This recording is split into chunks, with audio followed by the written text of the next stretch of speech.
Setelah memadatkan esensi sejatinya selama lebih dari 20 tahun, kultivasi Hanli lebih murni dan lebih dalam dari kultivator lain dengan peringkat yang sama. Adapun jiwa bengkok, Hanli sangat senang mengetahui bahwa kultivasinya hampir mengejar miliknya. Jika jiwa bengkok nggak memerlukan bahan sekunder tertentu untuk membentuk inti iblisnya, dan Hanli nggak memerlukan sesuatu sebagai persiapan untuk mencoba membentuk intinya, dia nggak akan meninggalkan guanya. Tujuan Hanli melakukan perjalanan ini, selain untuk mencari bahan-bahan yang diperlukan, juga untuk menagih janji Tuan Gu tentang batu roh. Setelah urusannya beres, dia akan langsung kembali ke pulau hamparan kecil. Karena saat ini dia sedang berada pada titik penting dalam kultivasinya, dia nggak bisa membiarkan gangguan apapun. Dengan pemikiran itu, Hanli dan jiwa bengkok terbang lebih dalam ke pulau, menuju kota bintang yang kuat. Karena dia masih memiliki beberapa batu roh, dia nggak terburu-buru menuju kediaman klan Gu. Setelah membeli beberapa barang, rencananya baru dia akan berkunjung ke sana dalam perjalanan pulang. Beberapa jam kemudian, Hanli samar-samar bisa melihat tembok tinggi kota besar. Meskipun dia belum pernah ke kota bintang tersebar sebelumnya, tanda di peta dan aura kota yang megah dan mengesankan membuatnya nggak ragu sedikit pun bahwa itu adalah kota bintang yang kuat. Saat Hanli menginjak perahu anginnya berniat untuk turun, dia terkejut menemukan batasan yang jelas ditempatkan. Kota itu memang pantas disebut sebagai kota terbesar di pulau bintang tersebar. Sebenarnya dengan kultivasi pembangunan fondasi puncak Hanli, dia dapat dengan mudah menembus batasan dan melanjutkan perjalanannya. Paling banyak, hanya menggunakan sedikit lebih banyak kekuatan sihir. Tapi Hanli yang gak mau menarik perhatian, menginjak ujung depan perahu angin surgawinya, menyebabkannya perlahan turun. Hanli dan jiwa bengkok dengan tenang turun dari perahu angin surgawinya. Setelah menyimpan perahu angin surgawi di kantong penyimpanannya, Hanli memandang kota besar itu dari kejauhan dan berjalan santai ke arahnya dengan senyuman yang tak terbendung. Kota bintang setidaknya 4 kali lebih besar dari kota batu timur. Saat Hanli berjalan-jalan di beberapa jalan kota bintang, Hanli merasa agak terkesan dengan jalan-jalan di kota bintang yang cukup lebar untuk memuat beberapa gerbong yang berdampingan. Setelah bertanya kepada seorang manusia, Hanli dan jiwa bengkok langsung menuju ke bagian utara kota. Inikah yang disebut pasar langit? Hanli melihat pemandangan di hadapannya dengan heran. Dia melihat penghalang berkabut besar yang menutupi seluruh bagian utara kota bintang tersebar. Setidaknya ada lebih dari 100 jalan di sana, yang sama sekali nggak sesuai dengan gambaran tentang jalan yang terisolasi. Tapi yang paling mengejutkan Hanli adalah bahwa di tengah distrik utara ada pavilion besar yang melayang lebih dari 100 meter di udara. Pavilion itu berwarna hijau zamrud yang memikat dan mengeluarkan cahaya samar, yang tampaknya terbuat dari sepotong batu giok yang sangat besar. Itu sangat menarik perhatian. Hanli menatap kosong pada pantulan cahaya matahari yang bersinar dari pavilion. Meskipun dia nggak tahu bagaimana pavilion itu muncul atau mengapa pavilion itu mengambang, Hanli benar-benar merasa itu adalah pemandangan yang sangat langka. Pada saat ini, ekspresi Hanli berubah. Dia tiba-tiba menahan ki spiritualnya, mempertahankan penampilan luar sebagai kultivator pemurnian ki lapisan ke-8. Segera setelah itu, Hanli mendengar langkah kaki dari belakangnya, dan suara wanita yang menyenangkan berbicara dari belakangnya. Apakah ini pertama kalinya senior dan sahabat berada di pasar langit besar? Kultivator yang melihat pavilion awan mimpi untuk pertama kalinya biasanya tetap terkejut untuk waktu yang lama. Suara wanita itu senyaman kicauan Oriole. Hanli berbalik untuk melihat sekelompok kultivator yang terdiri dari 3 kultivator laki-laki dan 2 kultivator wanita, yang berdiri sekitar 12 langkah darinya. Kedua wanita itu cukup menawan, cantik, dan berpakaian cukup berani. Pakaian sederhana mereka nggak hanya memperlihatkan lengan putih bersih dan kaki bagian bawah mereka yang tanpa cacat, tetapi mereka juga nggak memakai sepatu atau kaos kaki apapun, memperlihatkan kaki mereka yang indah. Tapi yang lebih menarik perhatian adalah gelang emas yang bersinar dan indah yang mereka kenakan di dahi dan pergelangan tangan mereka, memberi mereka kesan yang lebih menantang. Sedangkan ketiga pria itu memiliki penampilan yang agak biasa. Salah satu dari mereka bahkan memiliki wajah penuh topeng yang sangat nggak sedap dipandang. Kelimanya adalah kultivator pemurnian ki sekitar lapisan ke-10.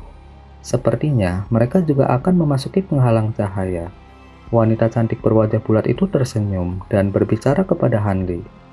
Dia memperkenalkan wanita cantik di sampingnya yang bernama Yuan Yao. Dia juga mengatakan bahwa mereka berdua adalah kultivator bebas yang berasal dari pulau terdekat. Sedangkan 3 orang kultivator laki-laki yang bersama mereka adalah kultivator yang mereka temui dalam perjalanan. Karena mereka mendengar ada bahan langka dari pulau lain yang akan dijual hari ini di pasar langit, jadi mereka berniat untuk melihat-lihat. Wanita itu menilai Hanli dan jiwa bengkok dengan rasa ingin tahu yang besar. Dilihat dari suaranya, Hanli menduga wanita itu adalah orang yang sebelumnya tadi bertanya. Sedangkan wanita di sisinya yang bernama Yuan Yao adalah kecantikan yang menakjubkan. Nggak hanya kulitnya tampak lebih lembut dan lebih murni dari salju. Pakaian ketatnya menampakkan tubuhnya yang anggun dan diberkahi dengan baik, menyebabkan pria yang melihatnya menelan ludah tanpa sadar. Dia benar-benar kecantikan yang mampu menghancurkan negara. Namun wanita itu nggak memandang Hanli. Matanya yang cerah dan indah tertuju pada jiwa bengkok dengan ekspresi heran di wajah mungilnya. Hanli dalam hati mengerutkan kening saat melihat itu. Meskipun Hanli telah menyembunyikan kultivasi yang sebenarnya, kultivasi pembangunan fondasi jiwa bengkok yang berada di tahap akhir benar-benar terbuka. Karena menurut Hanli, dengan didampingi oleh seorang kultivator pembangunan fondasi tahap akhir, dia akan dapat menghindari sebagian besar masalah dan mencegah para kultivator lain secara jahat mengincarnya. Memang, memiliki seorang ahli dengan kekuatan luar biasa seperti jiwa bengkok benar-benar agak terlalu mencolok. Dengan pemikiran tersebut, Hanli dengan tenang berkata, "Kami telah membiarkan para kultivator melihat pemandangan yang lucu. Saya Hanli, dan ini adalah paman senior saya jiwa bengkok. Ini memang pertama kalinya kami di pasar langit besar." Wanita mungil itu menjawab dengan tawa yang menawan. "Seperti yang saya duga, senior jiwa bengkok dan rekan Han baru pertama kali melihat pavilion awan mimpi. Kalau enggak, kenapa juga kalian berdua diam aja? Bagaimana kalau kita pergi bersama?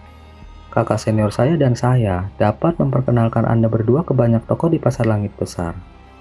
Meskipun kami bukan penduduk asli Pulau Bintang tersebar, kami telah mengunjungi pasar langit besar beberapa kali dan mengetahuinya seperti punggung tangan kami." Kecantikan tak tertandingi Yuan Yao kemudian berbicara dengan tatapan antusias dan senyum menawan yang gak bisa ditolak pria. "Iya, jika senior jiwa bengkok gak keberatan, kami berdua bisa menjadi pemandu senior. Jadi dia bisa menghabiskan lebih sedikit waktu untuk menemukan barang-barang yang ingin dia beli." Setelah mendengar itu, 3 kultivator laki-laki yang bepergian bersama mereka gak bisa menahan ekspresi yang gak sedap dipandang. Tapi di hadapan jiwa bengkok, seorang senior pembangunan fondasi, mereka hanya bisa diam-diam merajuk. Hanli tercengang. Baru kali ini, dia bertemu wanita cantik yang menawarkan diri untuk menemaninya. Namun, tampaknya keduanya paling tertarik pada jiwa bengkok, seorang senior dengan kultivasi yang dalam. Hanli hanyalah tambahan yang kebetulan. Meskipun dia nggak tahu apa yang ada dalam pikiran kedua wanita itu, Hanli nggak berniat untuk menemani wanita cantik yang menantang itu. Karena itu, Hanli mengendalikan jiwa bengkok yang sebelumnya diam untuk berbicara dengan suara parau. "Nggak perlu, saya nggak suka ditemani banyak orang. Keponakan Han, ayo kita pergi." Jiwa bengkok kemudian meraih Hanli yang berpura-pura seperti agak menyesal jiwa bengkok telah menolak ajakan wanita tersebut dan melangkah menuju penghalang cahaya. Sikap kaku jiwa bengkok membuat kedua wanita itu tercengang. Sementara mereka tampak sangat kecewa, roh ketiga kultivator laki-laki sangat terangkat, dan di dalam hati mereka sangat gembira. "Biarlah nona muda, senior jiwa bengkok itu adalah pria dengan sifat yang aneh. Sebaiknya kita masuk juga." Pria bopeng itu berkata berusaha menjilat kedua wanita itu.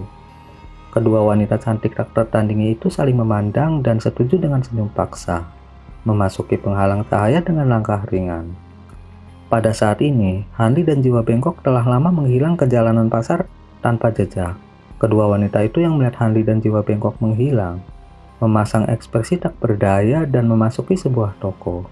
Saat kedua wanita memasuki toko itu, diikuti oleh 3 kultivator pria yang gak mau berpisah dengan mereka, Hanli dan jiwa bengkok muncul dari belakang sebuah bangunan. Melihat kedua wanita itu memasuki toko, Hani mengungkapkan ekspresi yang bijaksana.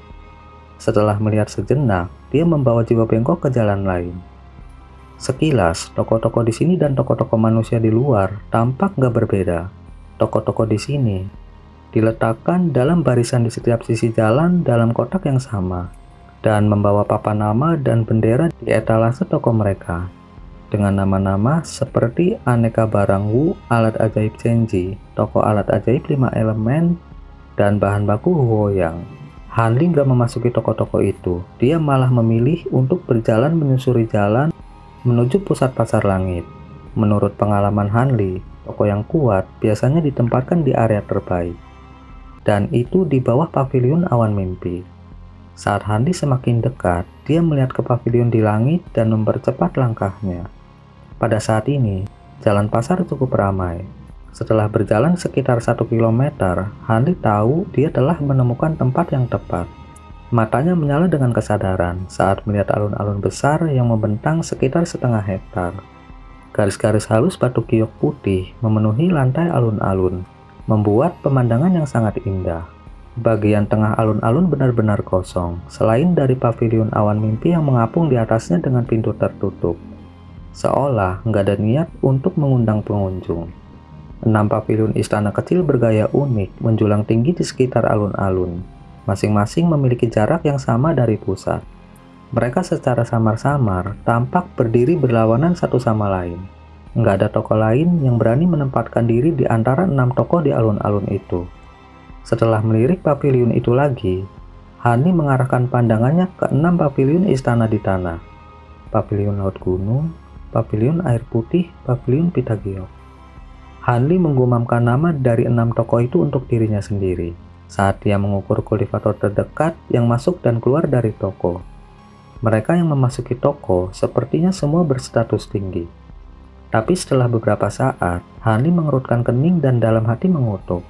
Selain itu, pelanggan dari toko-toko itu semuanya memiliki status yang hampir sama. Setelah berulang kali memeriksa 6 pavilion istana, dia merasakan keengganan dan kegembiraan. Merasa suram, Hanli dengan penuh perhatian mengukur 6 toko sekali lagi. Dan kali ini dia menemukan sesuatu yang aneh. Simbol yang disulam pada spanduk di luar setiap toko tampaknya memiliki makna yang unik dan lebih dalam. Spanduk Pavilion Laut Gunung disulam dengan hewan mistis biru. Pavilion Air Putih memiliki sulaman pedang emas kecil. Pavilion Pitagiok memiliki sulaman jamur hijau. Setelah melihat itu, Hanli merasa dia nggak salah. Setelah berpikir sejenak, dia berjalan ke toko terdekatnya, Pavilion Air Putih, untuk memastikan dugaannya. Jiwa bengkok otomatis mengikutinya tanpa suara. Saat memasuki aula istana Pavilion Air Putih, dia menemukan interiornya agak besar, lebarnya sekitar 100 meter. Ada deretan rak berukir giok putih yang menampilkan hampir 100 alat ajaib berkilauan dari semua warna. Tapi dengan melihat sekilas, Hanli menemukan bahwa semua alat sihir itu hanyalah alat sihir tingkat tinggi. Mereka berada di bawah levelnya. Di depan rak berdiri 5 petugas berpakaian biru. Semua saat ini mengurus sekitar 8 kultivator yang memilih beberapa alat sihir. Tapi begitu Hanli dan jiwa bengkok masuk, seorang petugas bermata tajam yang mengetahui jiwa bengkok adalah kultivator pembangunan fondasi, buru-buru bergegas ke depan dengan mata cerah. Setelah memberi hormat pada jiwa bengkok, dia dengan cerdas bertanya, "Senior, alat sihir apa yang ingin kamu beli? Karena alat sihir umum pasti bukan levelmu. Bagaimana kalau senior menemaniku ke ruang samping? Pemilik toko telah memperoleh beberapa alat sihir kelas atas baru. Haruskah kita pergi ke sana?" Hanli hanya tersenyum diam setelah mendengar kata-kata yang dibuat dengan sangat indah. "Pimpin jalan junior, saya akan lihat sekarang." Setelah mendengar nada sombong jiwa bengkok, petugas itu menjadi lebih bahagia. Dia mengundang mereka ke ruang samping dari aula utama dengan senyuman, sebelum dengan sopan pergi untuk menjemput penjaga toko. Tepat saat dia pergi, seorang pelayan cantik masuk dan menuangkan mereka berdua secangkir teh harum aneh sebelum diam-diam mundur. Dengan sedikit kesopanan, Hani mengangkat cangkir teh dan mencicipinya.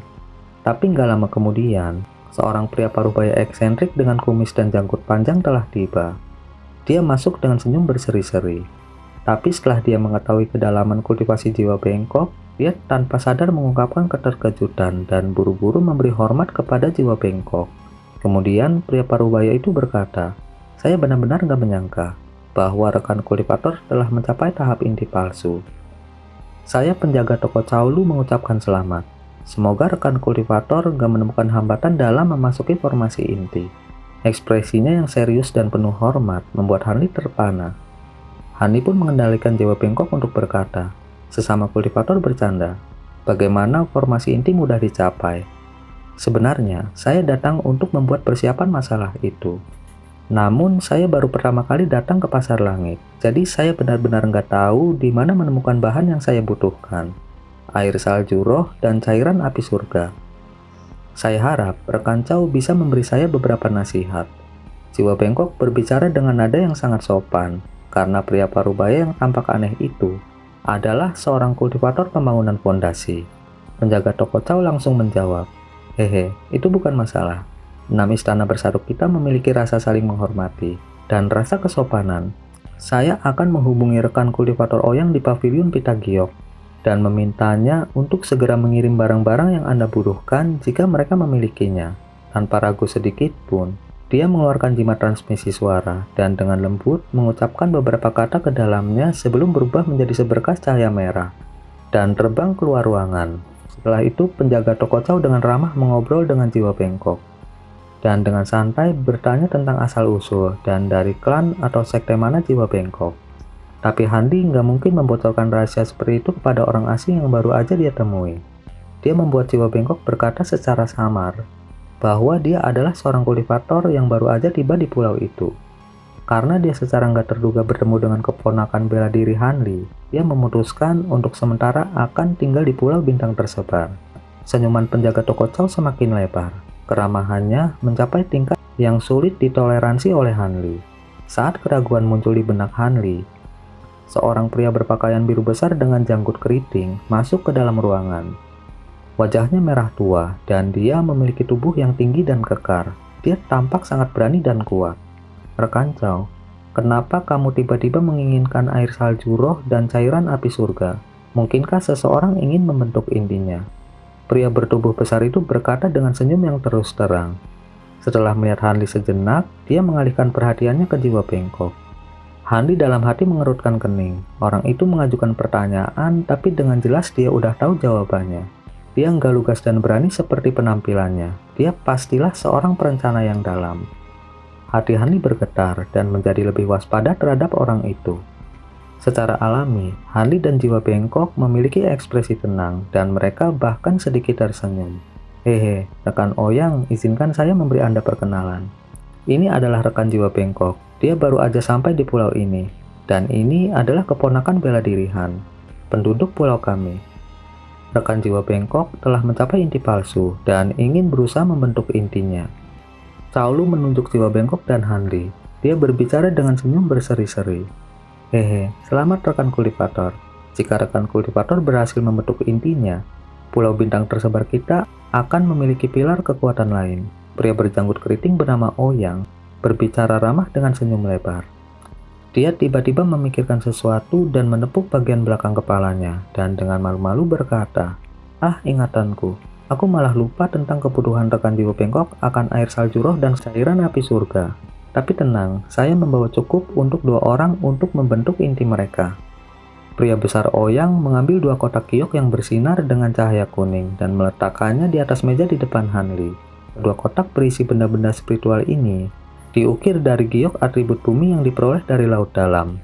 Itu juga bisa dianggap sebagai harta karun yang aneh.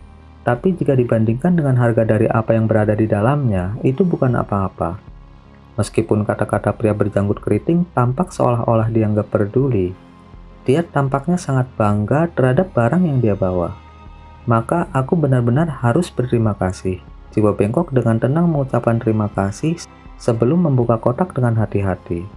Salah satu kotak berisi cairan bening dan transparan. Yinki yang dingin dan menakjubkan langsung melesat melewati jiwa bengkok. Sebaliknya, kotak lain berisi cairan merah menyala dan mengeluarkan udara panas. Setelah memeriksa barang-barang itu untuk waktu yang lama, Jiwa bengkok menutup-tutup kotak dengan penampilan yang puas. Dia mengangkat kepalanya dan dengan tenang bertanya, berapa banyak batu roh yang diinginkan oleh rekan-rekan untuk menjual barang-barang ini? Meskipun air roh salju dan cairan api surga nggak selangkah tumbuhan spiritual 1000 tahun, mereka adalah benda spiritual yang sulit ditemukan. Tapi karena mereka adalah benda yang dibutuhkan untuk memasuki formasi inti, Hanli bertekad untuk mendapatkannya. Pria besar berjanggut keriting melambaikan tangannya, berbicara dengan santai. Meskipun 6 istana bersatu kita nggak bergabung dengan aliansi 4 pedagang besar, kita cukup memiliki nama di Laut Bintang tersebar. Kedua benda ini langka, tetapi nggak kami sadari. Mohon izinkan 6 istana bersatu kami mempersembahkan air roh salju dan cairan api surga kepada rekan jiwa bengkok sebagai ucapan selamat awal kami untuk formasi inti Anda. Hanli nggak merasakan kegembiraan sedikit pun. Sebaliknya dia dalam hati mengerutkan kening. Menahan jiwa bengkok mengambil benda-benda itu. Anda akan memberikan barang-barang ini sebagai hadiah. Saya nggak yakin ada hal yang begitu hebat di dunia ini. Karena jiwa bengkok berada pada apa yang mereka sebut tahap inti palsu. Mungkinkah mereka memiliki niat tersembunyi untuk menjilat dengan cara yang berlebihan? Hanli menjadi semakin berhati-hati dengan hal itu. Jiwa bengkok kemudian menggelengkan kepalanya dan dengan tegas berkata, itu nggak akan berhasil. Nggak ada imbalan tanpa biaya. Kedua barang ini harus dijual dengan harga yang pantas. Saya memiliki batu roh untuk mereka. Atau adakah sesuatu yang kalian berdua terlalu malu untuk mengatakannya? Setelah mengatakan itu, jiwa bengkok mengungkapkan senyuman misterius. Melihat jiwa bengkok menolak pemberian yang begitu besar, Cao Lu dan pria berjanggut keriting itu saling pandang setelah beberapa saat keheranan. Setelah saling bertatapan, Cao Lu berbatuk dan berkata, sepertinya kita telah membodohi diri kita sendiri, karena rekan jiwa bengkok mengerti. Saya akan mengatakan apa adanya. 6 istana bersatu kami memiliki masalah yang memerlukan bantuan Anda. Kedua benda spiritual ini merupakan kemajuan yang baik. Jika urusan ini selesai, toko kami akan memberi Anda penghargaan besar. Cao Lu berbicara dengan agak ramah, sementara pria berjanggut keriting itu menunjukkan rasa malu. Hanli dalam hati mencibir dan membuat jiwa bengkok dengan bijaksana menolak sambil tersenyum tipis. Saat ini saya sepenuhnya fokus untuk membentuk inti saya dan gak punya waktu untuk urusan lain. Saya benar-benar minta maaf, lebih baik Anda mencari orang lain. Jiwa bengkok nggak tertarik untuk mendengarkan masalah tersebut dan menghentikan percakapan. Cao Lu dan pria berjanggut keriting gak tersinggung dengan responnya dan malah menunjukkan senyum lembut. Hehe, karena pikiran rekan jiwa bengkok sedang fokus untuk mencapai formasi inti. Setelah masalah ini selesai, 6 istana bersatu kami akan menghadiahkan Anda pil debu. Itu sangat membantu menuju formasi inti, dan pasti akan meningkatkan kemungkinan berhasil membentuk inti Anda. Pria berjanggut keriting itu berkata sambil terkekeh. Pil debu. Jiwa bengkok bergumam pada dirinya sendiri dengan sedikit terkejut. Cao Lu mengganti senyumnya dengan ekspresi serius dan berkata, itu benar. Hal ini membutuhkan 6 orang kultivator pada tahap inti palsu. Dan kita hanya membutuhkan 1 orang lagi. Kedatangan rekan jiwa bengkok sangat tepat waktu. Semua kultivator yang berpartisipasi akan diberikan pil debu sebagai pembayaran. Pil debu adalah benda yang sangat terkenal di Pulau Bintang tersebar. Namun, Hanli yang tetap terisolasi sejak pertama kali tiba di pulau itu nggak tahu betapa ajaibnya pil itu. Setelah bergumam pada dirinya sendiri sejenak, jiwa bengkok dengan sungguh-sungguh bertanya, bisakah Anda memberitahu saya detail dari tugas yang harus saya bantu sebelum membuat keputusan? Tentu saja kita bisa, ini bukanlah masalah yang rumit. Hanya saja, toko kami telah menemukan binatang iblis kelas 6 dan ingin mendapatkan inti iblisnya. Akibatnya, kami berpikir untuk mengundang beberapa orang luar untuk membantu berburu. Cao Lu terkekeh dan mengecilkannya. Binatang iblis kelas 6, jiwa bengkok tersenyum pahit. Hanli hampir berdiri untuk mengutuk mereka dengan keras. Binatang iblis belalang sembah kelas 4 hampir merenggut nyawanya. Dan sekarang mereka ingin melawan monster iblis kelas 6.